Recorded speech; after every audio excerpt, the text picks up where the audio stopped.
do these missile cities include missile factories as well? Yes, they do. This was certainly something that's been part of the Iranian development process going back years.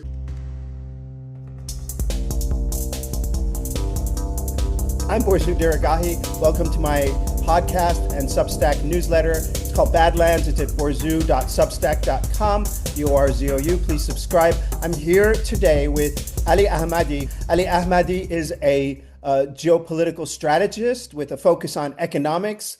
And I guess what I just want to ask, first of all, given what you know about Iran's industrial capacity, how long can Iran continue to fight? I've been talking to people in Tehran, and they're saying to me, at least 6 months. What do you think? Well, thank you for having me. In terms of Iran's capacity to fight on, Iran has a very significant industrial base. It has built a very large industrial base for specifically the manufacturing of the military equipment it would need to keep fighting. It has thousands. It has, it's hard to know exactly how many because it's classified. The Western intelligence organizations kind of go back and forth on this, but it has probably north of 2,000 medium range missiles that it can hit Israel with. Its stockpile of short range missiles that it can hit the GCC countries with, and its stockpile of drones that can go as far as is the Shahed drone can reach Israel has already. That stockpile is practically infinite. I mean, there's thousands upon thousands of them. So the Iran can continue to fight this war for a while longer. And the thing with Iran is that it's there the interests of the two sides has to be properly understood. From an Iranian standpoint, the fear isn't the war ending. The fear isn't the war dragging on. The fear is the war ending and then starting back up again in 6 months when the US has kind of managed to get its wits about it and sort of think up a new military strategy or something like that. So the Iran is not really in the position of just ending this war and saying, okay, we give up because it's not really going to stop unless it ends on the terms similar to what Iran has outlined in the talks. Yeah, and we hear these stories about these, and we see the videos of these underground missile cities, these military sites built into Iran's many, many, many, many mountains and caves and so on. And Iran has been touting these, to be fair, for like years. They've been showing videos of them, and a lot of people in think tanks in the US and elsewhere have dismissed these as like propaganda and so on. It turns out they weren't exactly propaganda. Do these, here's my key question, to the best of your knowledge and to the best of your understanding, do these missile cities include missile factories as well? Yes, they do. So some of them at least do. This was certainly something that's been part of the Iranian development process going back years. But a lot of Iran's missile construction facilities were built above ground. It was during the after the 12-day war that Iranian generals said, "Okay, we need to move all of this production, the Wow. entire supply chain underground." And so it's hard to say exactly how much that is disrupted because obviously supply chains are complicated. Certainly some of it is above ground. And so it's hard to say like how many missiles Iran is producing now, but Iran's capacity to produce these missiles, the way Iran builds them is infinitely reproducible. I mean, this is something that comes up again and again, especially regarding the nuclear file specifically, but it's true in the case of the missiles as well. Iran was producing about 50 missiles a month of the more advanced Ballistic medium missiles. range Yeah. missiles. Yeah, of the ballistic Solid missiles. fuel or do you know? I think a combination of the two. Solid and Iran liquid. was building about 50 of them a month before the 12-day war. Yeah. And then Israel attacked a bunch of these missile facilities and the production facilities, and not as significantly perhaps as they're being attacked this time around. But by the time this war came around, according to Marco Rubio, Iran's production was up to 100 missiles a month. So, Iran is heavily motivated because it's such an important part of of Iran's deterrence, and they're built in a much more simple manner than say a lot of complicated American military equipment that they can produce only like 60 to 100 of a year, like the THAAD rockets and so on. And what about the drones? The same thing goes for those? I think the drones are actually easier in terms of supply chain. I mean, you think about the Shahed drone. I mean, it's at this point, maybe it wasn't necessarily the case when the Shahed drone was debuted many years ago, but at this point, I think you can basically possibly build something similar to a Shahed drone with most of these capabilities with Ali, you and know, it looks off-the-shelf equipment. So I mean, it looks it's like yeah. you can order the parts from Temu or Alibaba right now. It Yeah, looks I mean, very simple. a lot of the, I mean, even the Taliban started building Yeah, drones. Not anything like Iran has, but maybe something somewhat similar to the Shahed 101, the very much older version. So a lot of this technology is proliferated to the point where it's available on like online markets, or at least a lot of its components are. And the Shahed is designed to be something extremely simple that can be mass produced at a very low cost. There's, traditionally it's said that each Shahed costs somewhere between 20 to $25,000. I've seen assessments being as low as $7,000. And so it's a fairly easy machine to put together. And it's really the what's innovative about the Shahed isn't necessarily that it's this like extremely over-engineered piece of technology. It's the doctrine involved. The assumption with everybody was that you need to build these extremely expensive pieces that you can only have a small number of. And Iran said, no, we need them to be expendable. We need to be able to deploy large numbers of them at the same time. And that's what's worked. It's worked better than the short range ballistic missiles in this war. they've hit Iran's main steel factory and damaged it very badly, if not destroyed it. Um, what about raw materials? Does Iran have ways of getting those raw materials? Steel, the aluminum. I guess the parts for the drones are a lot easier. Right. I mean, Iran's metals industry is a very important part of Iran's sort of industrial story. It has a major sort of it has a lot of cultural cachet among the Iranian people. Foulad Mubarakeh, the Mubarak Steel Company, is, in many ways similar to like U.S. Steel in terms of Yeah. how it's thought of in the popular consciousness. A lot of like middle class people, getting out of poverty, becoming middle class, working for these kinds of companies. And Iran exports a lot of metals. So I mean the existing stockpile of metals that exist across the country are still going to be still significant enough that I don't think it's really going to hinder Right. military related production right now. Could it possibly hinder Iran's, depending on how badly damaged these facilities are and how these are large sprawling facilities. So, I mean, depending on what's been hit, what the damage assessment is, and I don't think we have a clear sense of that yet. It could definitely hamper Iran's economic situation after the war ends, but it's not really going to slow down, I think, missile Okay. and drone production. Not even that necessarily Iran needs new missile and drone production to continue the war for at least a few more months, considering the stockpile that already exists. And what about Russia and China? There is some word that China has been providing intelligence support, and that Russia has been using the reverse engineered Shaheds and helping the Iranians out with a few of those as well. Is there a supply chain, or could there be potentially a supply chain from those two Eurasian powers to Iran if this war extends for a while? I mean, I think so. If I this is because of the nature of these kinds of transactions, Sure. it's impossible to have any real visibility into them, know exactly what's going on. I would say listening to like the public discourse, especially in the West, I understand why, especially a lot of Europeans and especially Zelensky feels the need to like point at Vladimir Putin because they're trying to bank favors with the United States still. But the thing is that if I was, if you want to get a real picture of the situation, I would recommend maybe de-emphasizing Russia to some extent and maybe on the Chinese side a little bit more, Yeah. because the Chinese are the ones that have a lot of capacity, especially in terms of their satellite capabilities, communications, ISR targeting. They have they have more of it than they know what to do with. Literally, there's a glut in the Chinese satellite market. Wow. And they are tend to be more reliable military partners for Iran as opposed to Russia, that's been maybe a longer term military partner.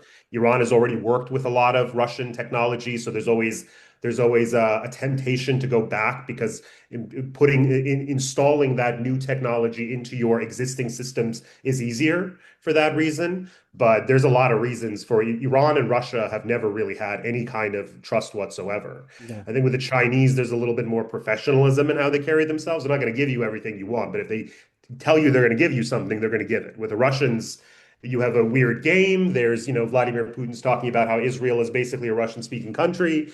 Half the oligarchs are, dual citizens in Israel. So it's a very complicated, messier political environment to deal with. I guess China, it's a simple transaction.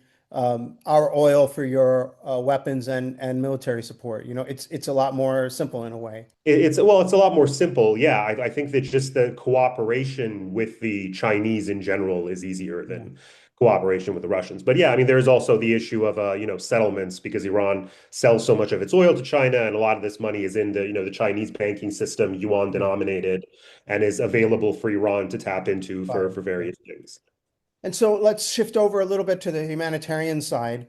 What about the population, the civilian population? Is there, I mean, I've been speaking to people in Tehran. They say there's plenty of food. Prices haven't even gone up that much. And that one person said to me today, for the first time, you saw some extra long queues at petrol stations with people fueling up in anticipation of whatever Trump has in store for them.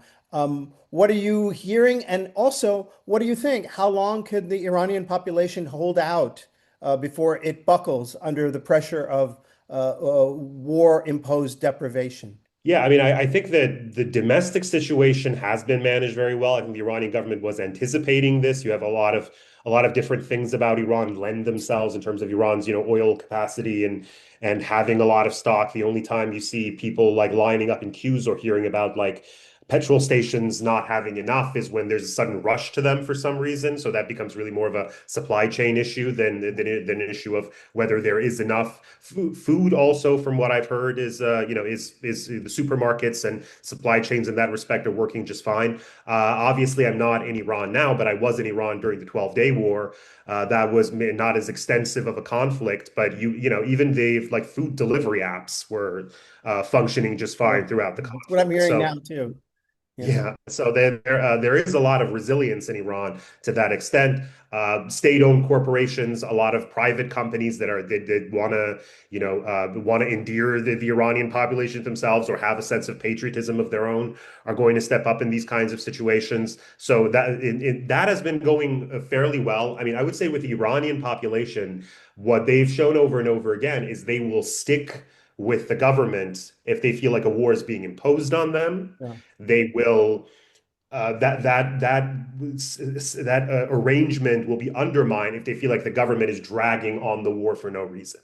Oh, And so the Iranian government has been in its messaging to the public been very rather explicit about what the situation is yeah, here. That the Trump administration wanted to essentially take Iran's capacity to defend itself away in the form of the missiles and Iran's non-state alliance network that have, especially the non-state alliance network that Iran has. I don't call them proxies. I know that's a sort of favorite terminology in the West. But these groups were very controversial inside Iran for sure. a long time.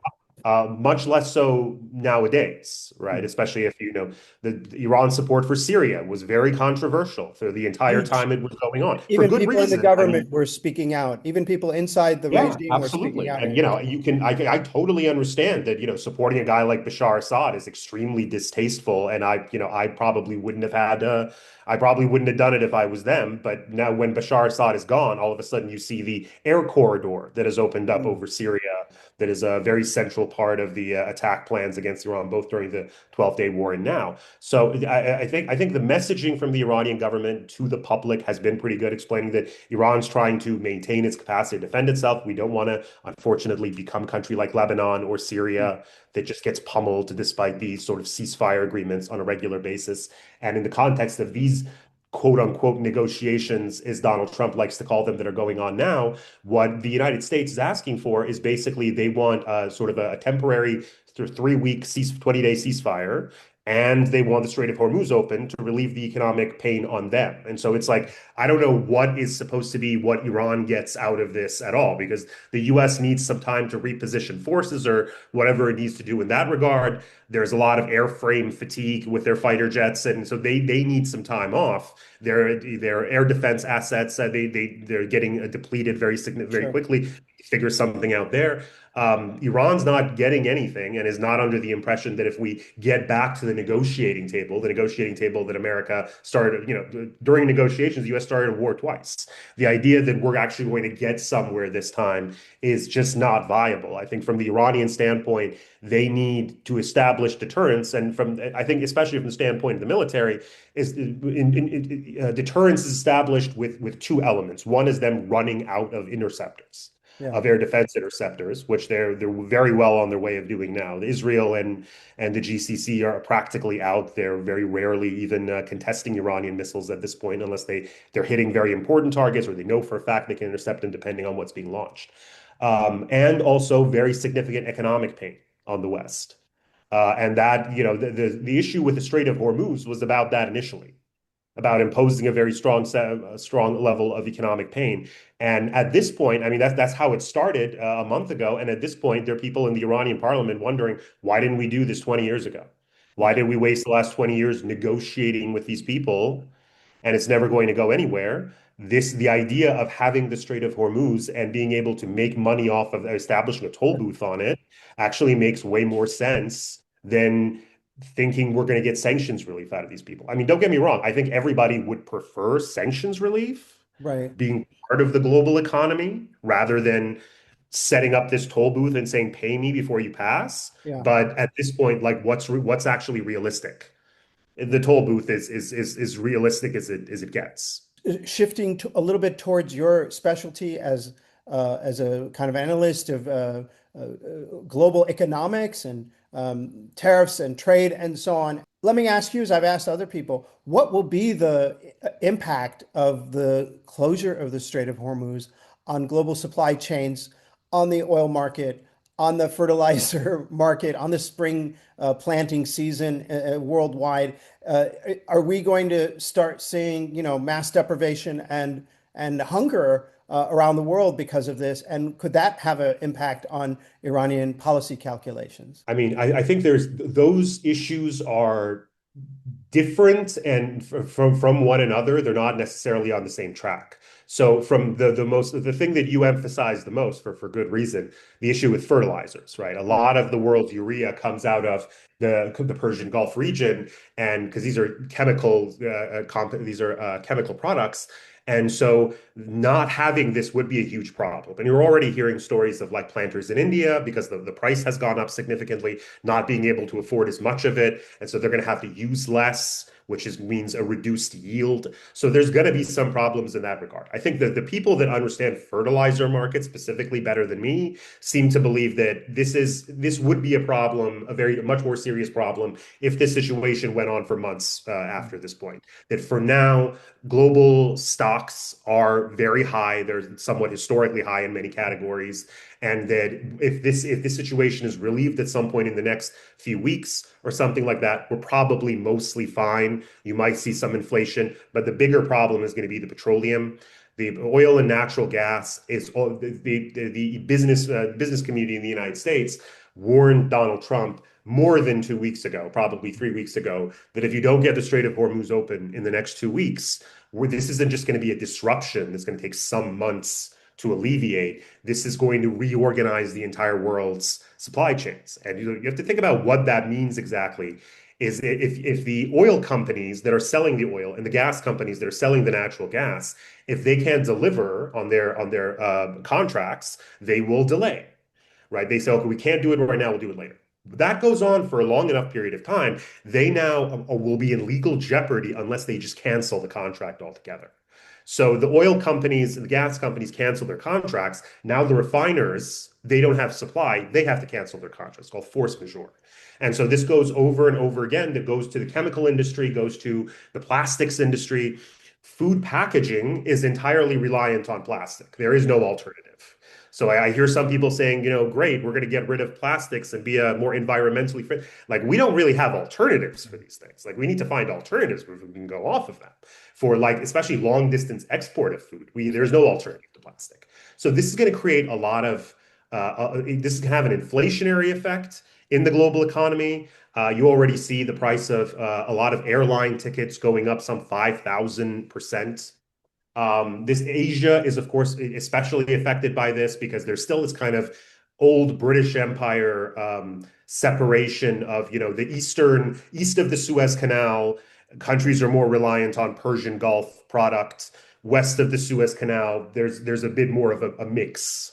There's the North Sea. There's other sources, and so this is Asia has been gripped by this. You have, Indonesia is having currency problems because they need to pay a lot more for energy. So this creates a balance of payment issue where they're running out of dollars and euros. They're running out of hard currency. Pakistan dealt with a very similar situation a couple of years ago because of exploding gas prices. It's going to be dealing with the same situation again, unless, Iran gives it more slots in terms of the oil and gas that it's letting over to Pakistan. You have a lot of countries around Asia quietly, telling people to work from home, making universities, 3 days or 4 weeks, 4 days a week. And now it's spreading into Europe because all of those Asian countries are going to start competing with the Europeans for the supply that's available in the Western Hemisphere.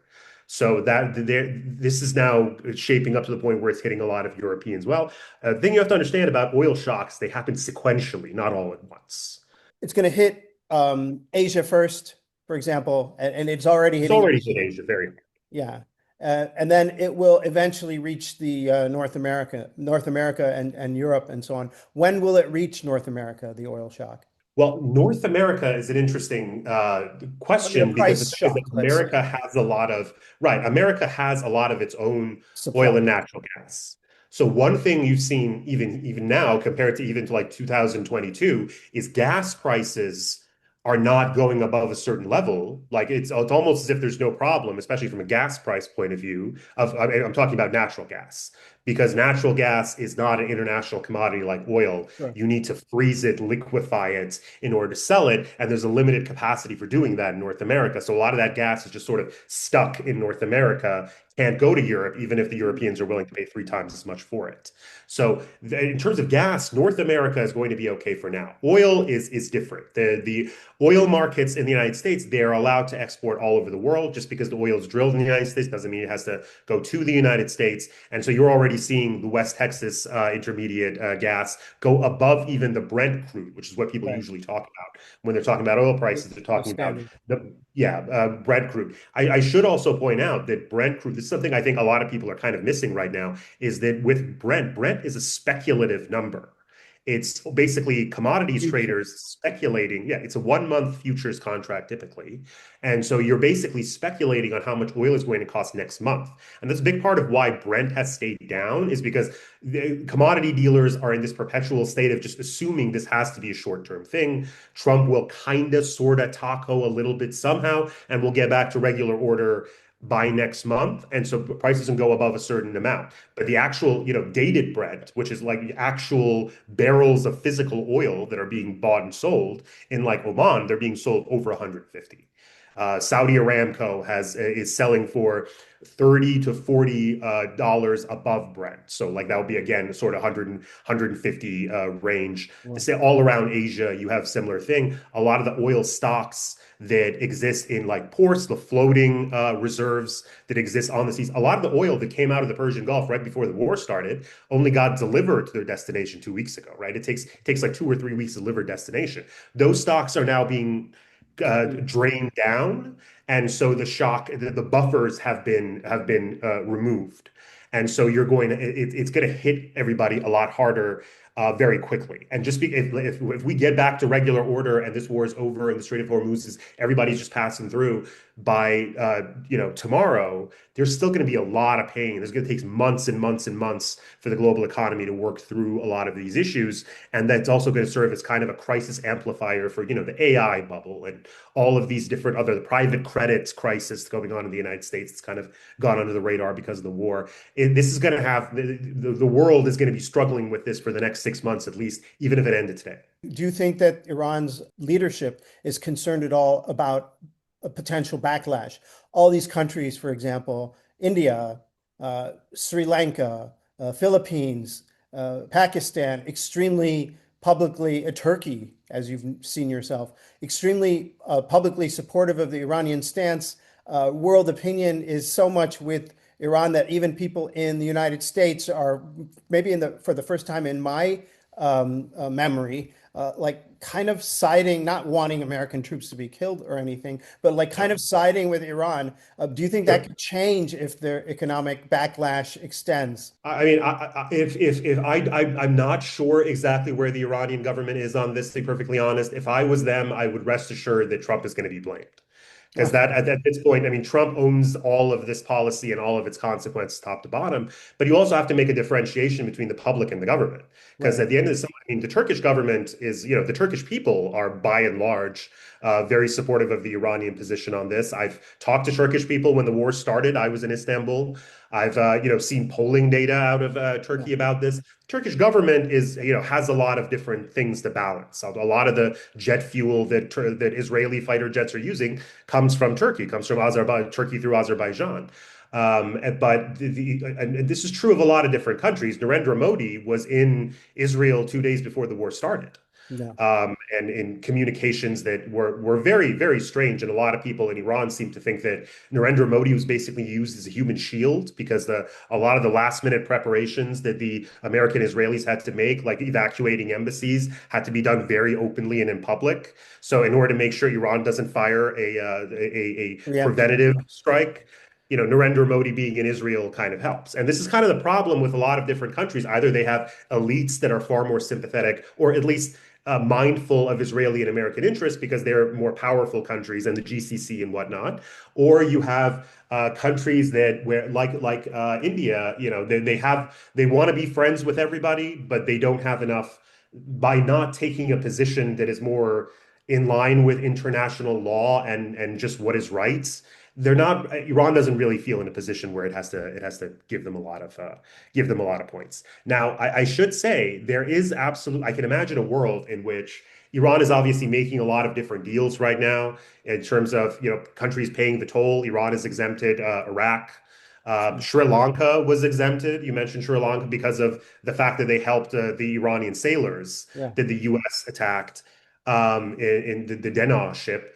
But And a lot France, huh? the extraordinary moment when the Right. French ship was allowed out right after the French government vowed to veto any Security Council resolution that would authorize the use of force to reopen the Strait of Hormuz. That was a kind of extraordinary moment. Right. And also there's been a sort of a detainee swap between Iran and France as well Mm. that I think broke maybe an hour or two ago. So there's been some movement on Japan also. They have, negotiated something with Oman. Iran is trying to also negotiate with Oman to sort of formalize the process because obviously Oman is the country on the other side of the strait. And yeah, so these deals are being made, and I can certainly if the U.S. says, okay, you know what, we're leaving. We're just going to drop everything and go. What Iran would do in that situation isn't just keep the strait closed or semi-closed. They would say, all right, everybody, unless you're American or Israeli, everybody else, go ahead, but you need to pay us. Yeah. You need to pay the toll. It's not a And bad so deal. listen, from an economic standpoint, it's really not a bad deal for businesses thinking of it specifically in economic terms, because A Iran dollar a could say barrel tax, you know. $1 a barrel for oil or $2 million Yeah. per ship. These ships, like the oil tankers, carry something like 70, 90, probably right now over $100 million.